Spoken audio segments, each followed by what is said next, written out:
She always believed he was too cold, too distant, impossible to reach.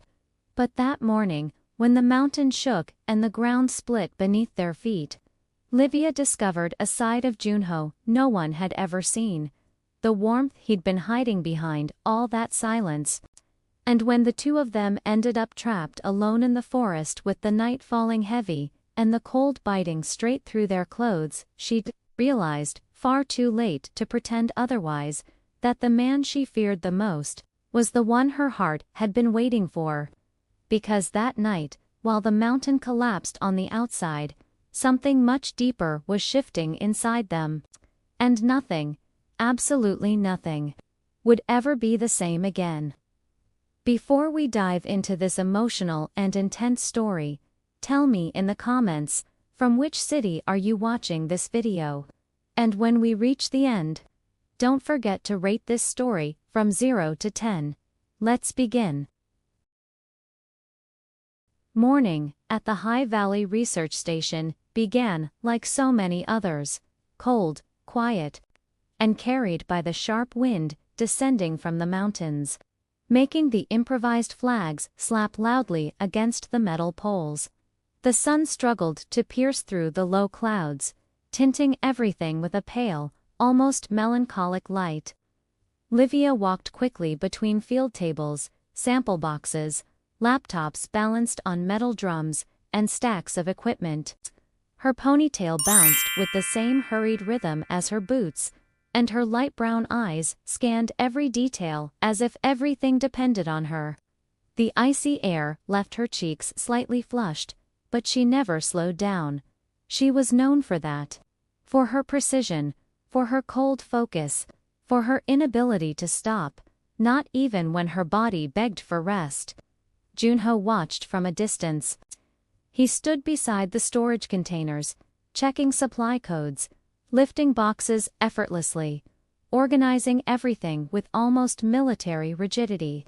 His black hair, usually impeccable, was tucked behind his ears, and his broad shoulders cast the shadow of someone who seemed unshakable. But whenever she passed nearby, his attention shifted.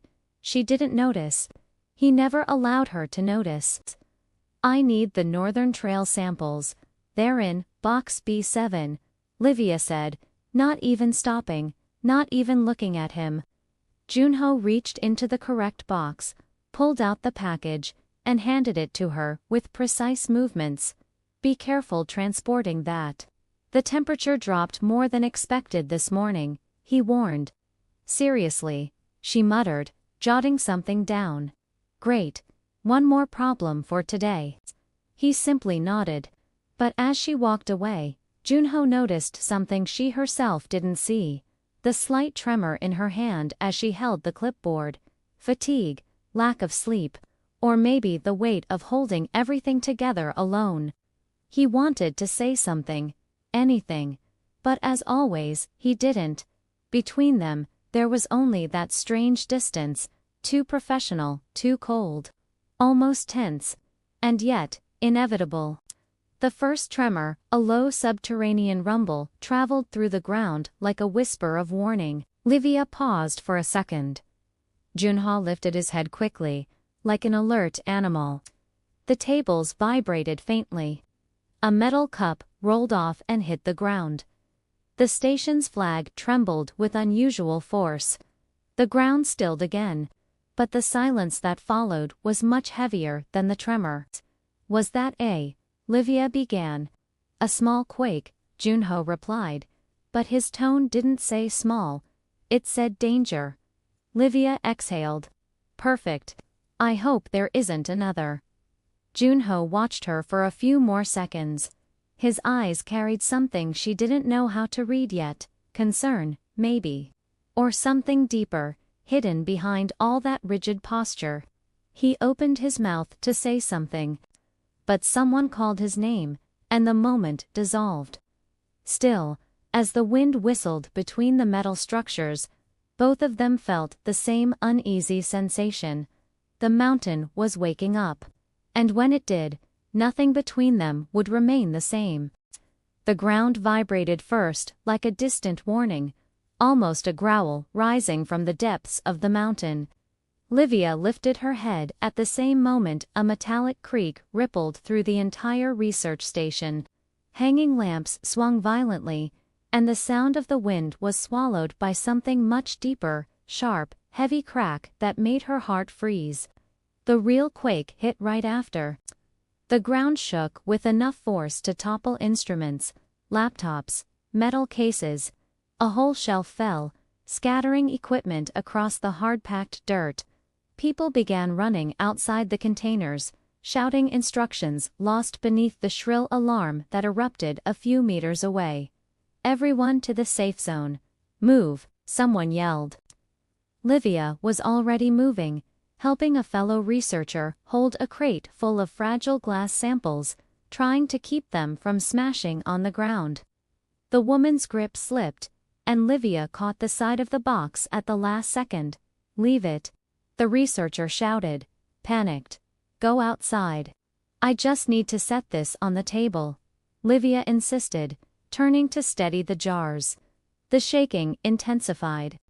It was more like an explosion than a vibration, the kind of impact that knocks the air out of your lungs and bends reality for a few seconds. Tables slid, a nearby container tilted dangerously, and a stack of boxes toppled just a couple of meters from where she stood. Lívia. Jun-ho's voice tore through the chaos, powerful enough to cut through everything.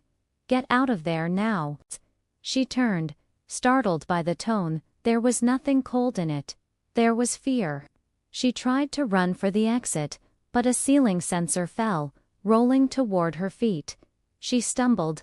The crate in her hands nearly slipped.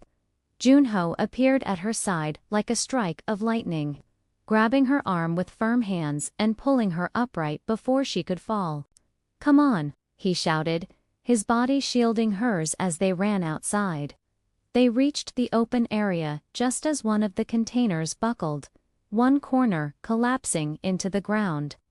The sound echoed through the mountains, harsh and frightening. Lívia barely had time to breathe before the second quake hit.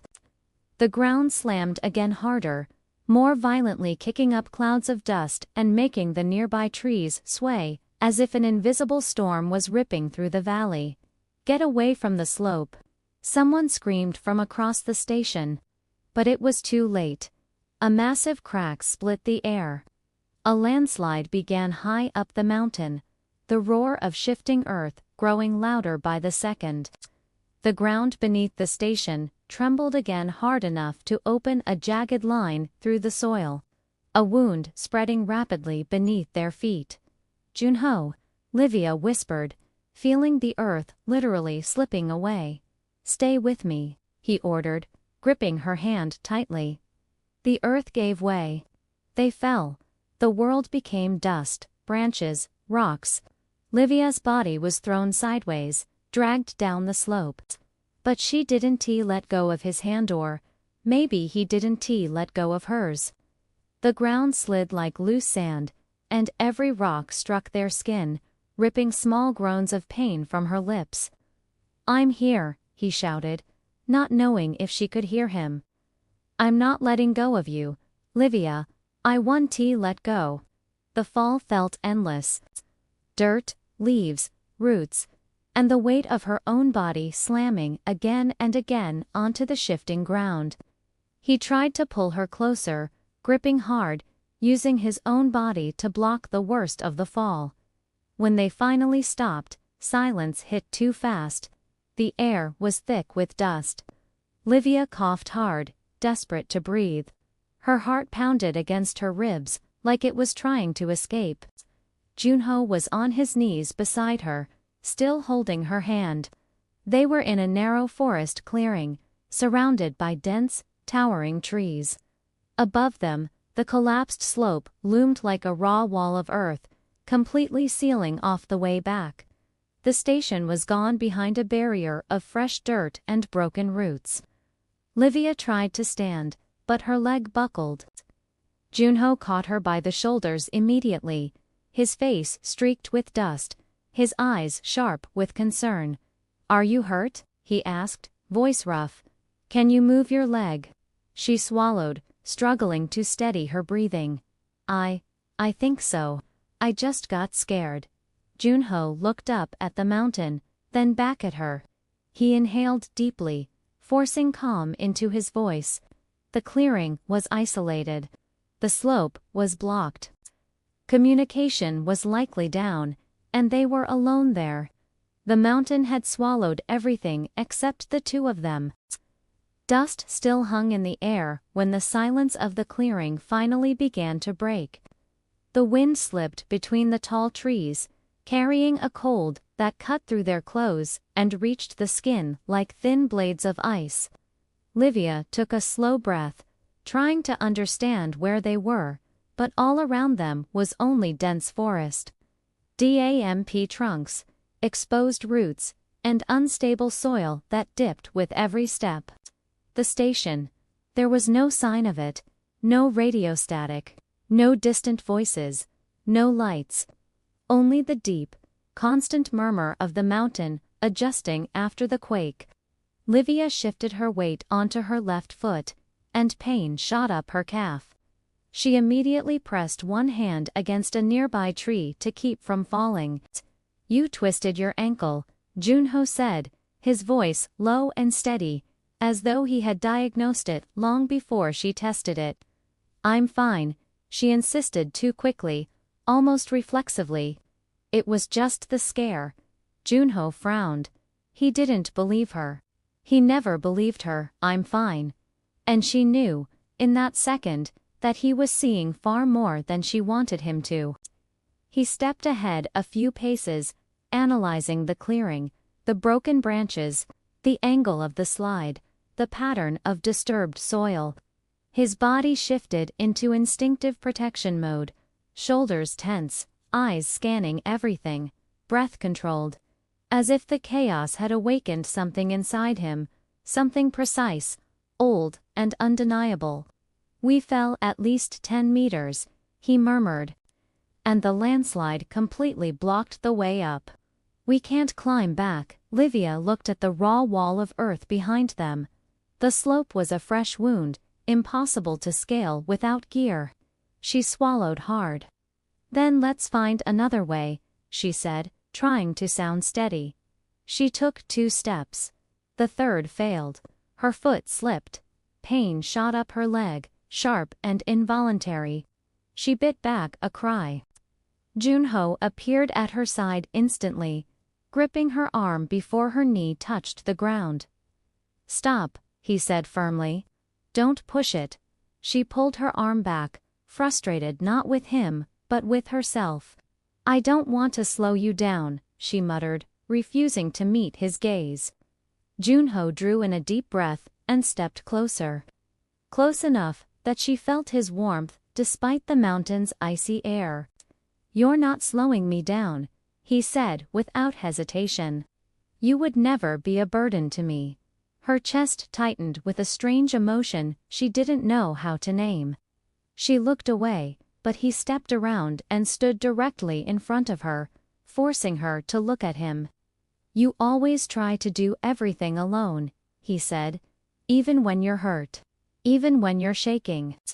She opened her mouth to argue, but he lifted one hand slightly. You don't have to pretend with me. Her heart beat faster, too fast. She struggled to steady her breath. We need to find a way out, she managed. Jun-ho nodded and, without asking permission, slid his arm around her waist, supporting her weight carefully. The touch surprised them both. She felt it in the sharp inhale he tried to hide. If anything hurts, tell me, he murmured. It doesn't hurt, she lied, trying to hold onto some dignity. He gave her a brief look, almost ironic, almost tender, as if saying, of course it hurts. But he didn't argue. They walked through the trees, the terrain uneven, roots rising like ropes beneath the leaves. Lívia leaned on him more than she wished she needed to. Jun-ho held her firmly at the waist, guiding her, making sure her footing was steady. Slow, he murmured when she tripped over a hidden stone. I've got you. A warmth spread through her chest, impossible to explain, especially in that cold. The silence between them was no longer the same as that morning. It was heavier, charged, filled with a tension neither of them dared touch. Then a soft tremor rolled through the ground, small, but enough to make the leaves quiver and the earth vibrate under their boots. Lívia froze instantly, breath trapped in her lungs. Jun-ho noticed. He always noticed.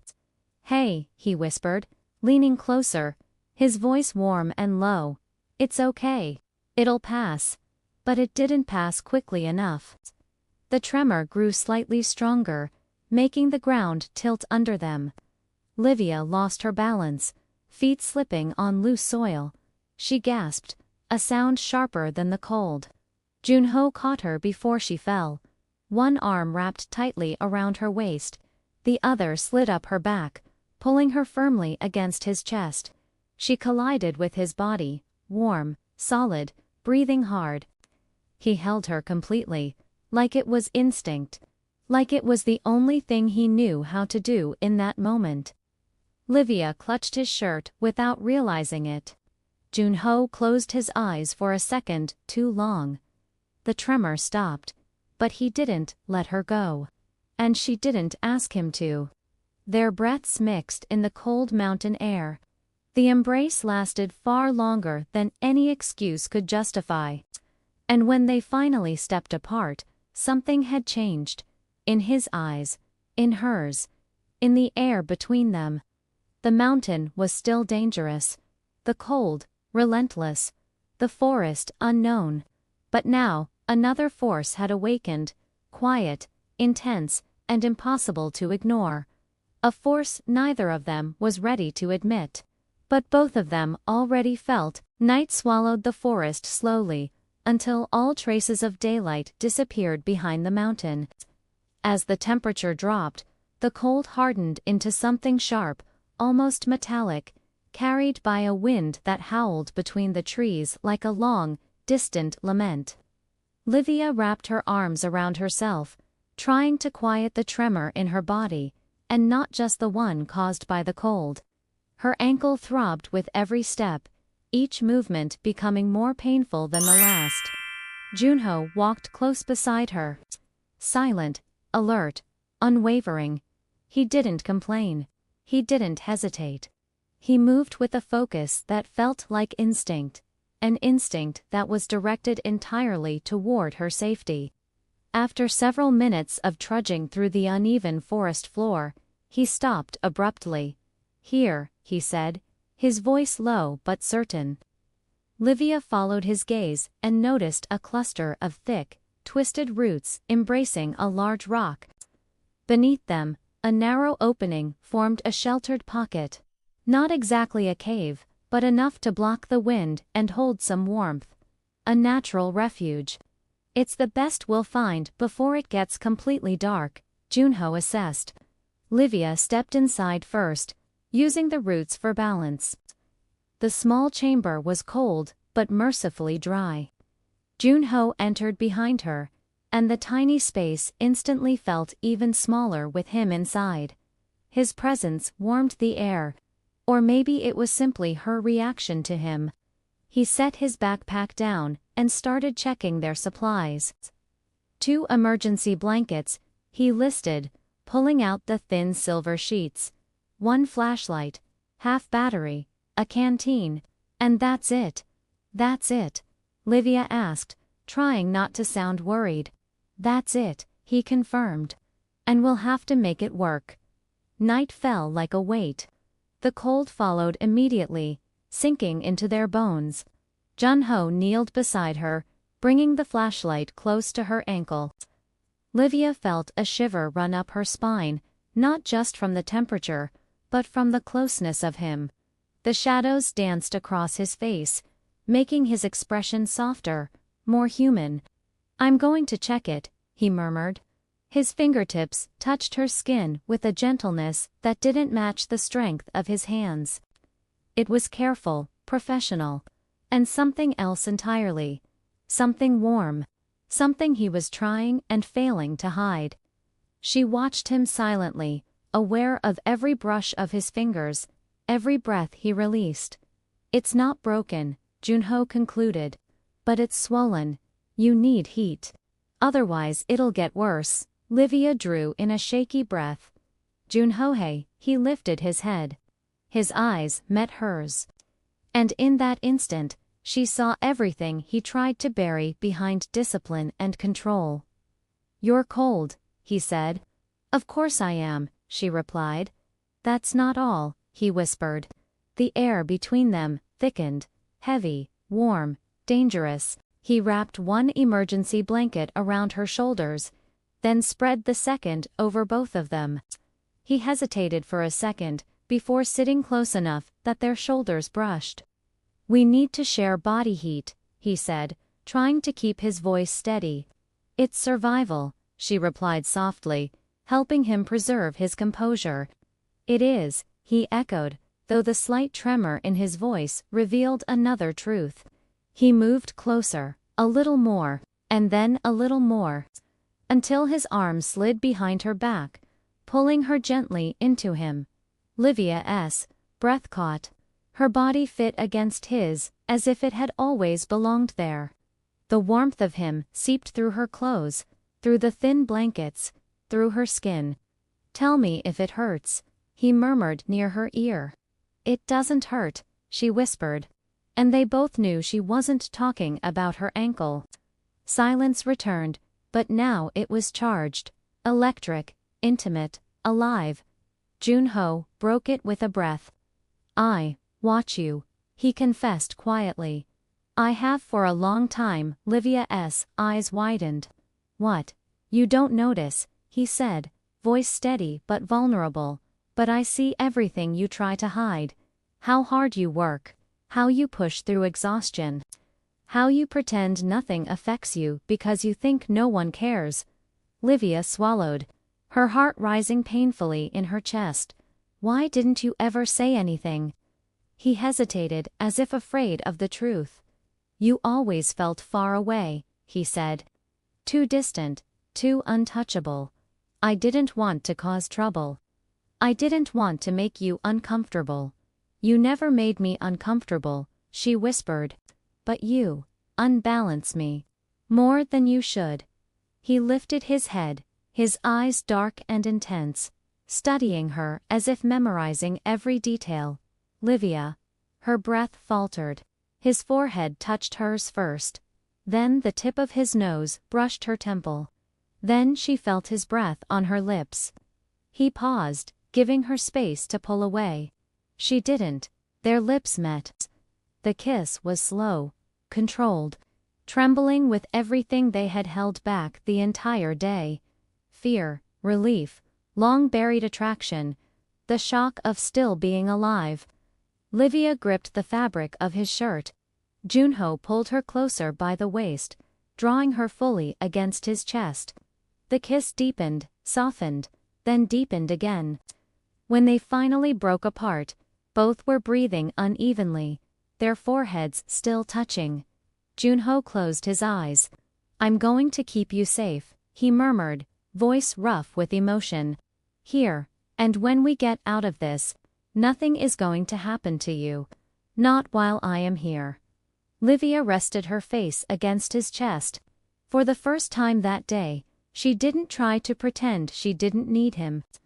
And for the first time, he didn't try to hide that he needed her too. Dawn arrived slowly, almost shyly, slipping through the gaps between roots and illuminating the small shelter where they had spent the night. The air was still frigid, carrying the damp scent of cold earth. But the first ray of sunlight brought a faint reassurance that maybe, just maybe, they had survived the worst. Lívia woke gradually. The first thing she felt was warmth. The second was a strong arm wrapped around her waist. The third was Jun-ho's breathing, deep and steady, rising and falling against her back. His chest pressed to her spine in a slow, comforting rhythm. His hand rested on her waist with a protective weight, as if even in sleep he refused to let her go. She stayed still, listening to the beat of his heart, realizing how naturally her body settled against his. She thought about pulling away, but the slight unconscious tightening of his hand answered for her. He didn't want to let her go, and, deep inside, neither did she. Jun-ho shifted behind her, waking. His breath hitched for a second when he realized how closely they were tangled. "You're awake," he murmured, voice low and rough with sleep. "I am," she whispered, not moving away. He didn't remove his arm, didn't pull back. For a few long seconds, they stayed like that, breathing the same air, held in a silent intimacy warmer than the blankets around them. Eventually, they sat up, and he helped her adjust herself gently. "How's your ankle?" he asked, already reaching toward it without waiting for permission. "Better, I think," Lívia said, though they both knew he could see through her. He wrapped one blanket around her shoulders, then positioned himself behind her. Slowly, almost cautiously, he guided her to sit between his legs, her back resting fully against his chest. The movement was natural, too natural. Heat radiated from him, surrounding her as he cradled her gently. He took her ankle in both hands. His palms were warm, his touch steady and slow. He massaged the swollen joint in small circles, his breath brushing the side of her neck with every exhale. "If it hurts, tell me," he murmured. "It doesn't," she whispered, because pain wasn't what she felt. It was something else, something deeper, something that made her chest tighten and loosen all at once. "Did you stay awake long?" she asked softly. Jun-ho hesitated, just a second. "Longer than I should have," he admitted. "I wanted to make sure you were okay. And..." He stopped, swallowing the rest. "I couldn't stop looking at you." Her breath caught. "Why?" she asked, turning her head slightly toward him. He inhaled, as if preparing to cross a boundary he had held for far too long. "Because I've felt something for you for much longer than I should," Jun-ho confessed. "Long before the earthquake. Long before last night. I just never said anything." Her heart jumped so hard, she thought he might feel it. "Why didn't you?" she whispered. "Because you always seemed so distant," he said quietly. "So strong, so focused. Like there wasn't any room for me in your world. And I was afraid. Afraid of making things harder for you. Afraid of making you uncomfortable. Afraid of ruining everything." Lívia tightened her fingers over the blanket. "I pulled away," she admitted. "Not because you bothered me, but because you unbalanced me. I didn't know how to handle it. The way you look at me. It always made me nervous." He leaned closer, his lips nearly touching her cheek. "Nervous in a good way," he whispered. "In a way I didn't know how to understand," she breathed. Every wall between them had already fallen. Jun-ho let go of her ankle with one hand and slid it slowly up her side, pulling her tighter against him. Her breath trembled. "Lívia," he murmured, resting his forehead against hers. "When we get back, I don't want to go back to pretending nothing happened. I can't be cold with you again." She closed her eyes. "I'm scared of that too," she confessed softly. "That once we return, everything freezes again." He cupped her face, turning it toward him gently, his thumb brushing her cheek. "It won't," he said. "I won't let it." She didn't wait this time. Lívia tilted her head and pressed her lips to his. A kiss, slower, deeper, more deliberate than the night before.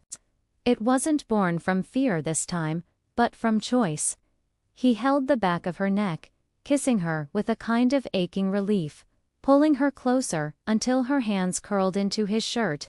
She shifted slightly, letting the kiss deepen, letting herself fall into him.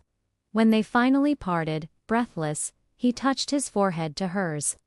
"You don't know how much I wanted this," he whispered. I think I do now, she murmured. Then both of them heard it. A distant noise, soft at first. Then again, then unmistakable, the low thrum of rotor blades slicing through the air. Lívia straightened. Jun-ho, I hear it, he said, tense. A helicopter, or a rescue team. They sat in silence for a moment, listening as the sound grew louder, still far, but real. Relief hit her chest so sharply it almost hurt. But tangled in that relief was something else. Fear. Fear of leaving behind the night, the most unexpected, the most vulnerable, the most honest night of their lives. Jun-ho saw it instantly. He held her face again, gently but firmly. Hey, he whispered. Rescue is coming. But what happened here doesn't disappear when we climb back up that mountain. She met his gaze, steady and full. I don't want it to disappear. He breathed out, a slow, deep, relieved breath, as if her words were the only warmth in the freezing air. Then it won't, he promised. Outside, voices and engines approached. But inside the shelter, in each other's arms, time held still, a fragile, impossible moment that the mountain had shaken loose. And neither of them would ever forget. The clearing was no longer silent when the first voices echoed through the trees. Coordinated shouts, firm footsteps crushing dry leaves, the crack of branches being pushed aside. The sound was unmistakable. The rescue team had finally reached the landslide. Lívia and Jun-ho stood up slowly, hearts pounding with a mix of relief and something heavier. The quiet fear that this moment might mark the end of whatever had begun between them.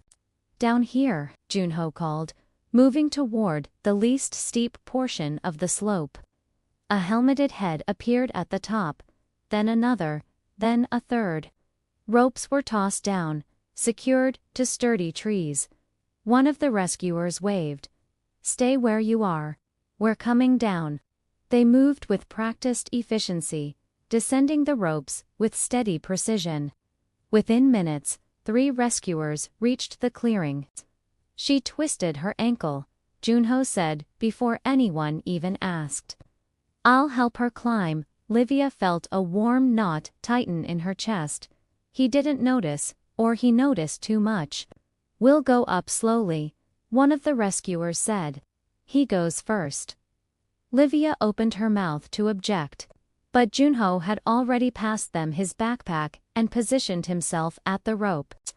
I'll climb first, he repeated, looking straight at her, the words carrying a second meaning, one only for her. And I'll be up there waiting. Her heart softened. Jun-ho climbed quickly, steady, focused, as if he were carrying more than his own weight. As if responsibility itself were tied to his harness. When he reached the top, he immediately leaned forward, knees in the dirt, reaching his hand far down the slope. Lívia, he called. Come on, I've got you. With the rescuers steadying her, she approached the rope. Dust blew across her legs as the cold mountain wind picked up. She grabbed the rope, then reached up. The moment her fingers touched his hand, something inside her cracked open. Not from fear, but from certainty. Jun-ho pulled her upward, guiding her firmly, almost enclosing her in his hold as she reached the top. I told you I'd be here, he murmured, low enough that only she could hear. She didn't trust her voice enough to respond. The research station looked unrecognizable when they returned. Collapsed tents, tilted antennas, scattered equipment, people rushing everywhere, a blend of relief and organized chaos. Lívia was led to the makeshift medical container. The doctor examined her ankle, cleaned the small cuts on her arms, fitted a brace. She answered mechanically, calmly, but her mind stayed outside, because he stayed outside, standing guard, feet planted in the dirt, clothes torn and dusty. arms crossed as if holding himself together. Eyes on the door, refusing to step away for even a second. When she finally came out, limping slightly, she saw exactly what she had expected. Jun-ho, staring straight at her, his expression flickering, not with fear this time, but with a relief so deep it almost hurt to look at. "How are you?" he asked, voice soft but urgent. "Better, yes," she said. "And you? Are you okay?" He let out a short, rare laugh. A real one. "I was just worried about you." A pause, not silence, waiting. Jun-ho drew a long breath and stepped closer. "Lívia, I can't go back to the way I was before," he said quietly. "Not after what happened out there." Her chest tightened with something warm. "I can't either," she admitted. "I don't want to." People passed by carrying boxes, radios, tools, but the world between them had shrunk to a small, unbreakable circle. Jun-ho lifted a hand to her face, brushing his knuckles along her cheek in a touch impossibly gentle for someone like him. "I'm staying with you," he murmured. "Not just in the mountain. Not just today. I am here, Lívia." She placed her hand over his, closing her eyes for a moment. "Then stay," she whispered. "Because I'm not running anymore." He didn't hesitate. Not this time. Jun-ho leaned in, and Lívia met him halfway. They kissed in the middle of the damaged station, surrounded by noise, voices, engines, radios crackling, yet everything around them dimmed to nothing. The kiss was steady, deep, full of promise, and for those few seconds, nothing else existed. When they finally pulled apart, still close enough to share breath, the chaos of the mountain seemed far away, like an old echo, and the narrator knew what the mountain had revealed. The earth trembled outside, but what truly shifted was inside them. The man who once felt like ice had become the warmest shelter she'd ever known, and the woman who held herself together alone finally let someone hold her too.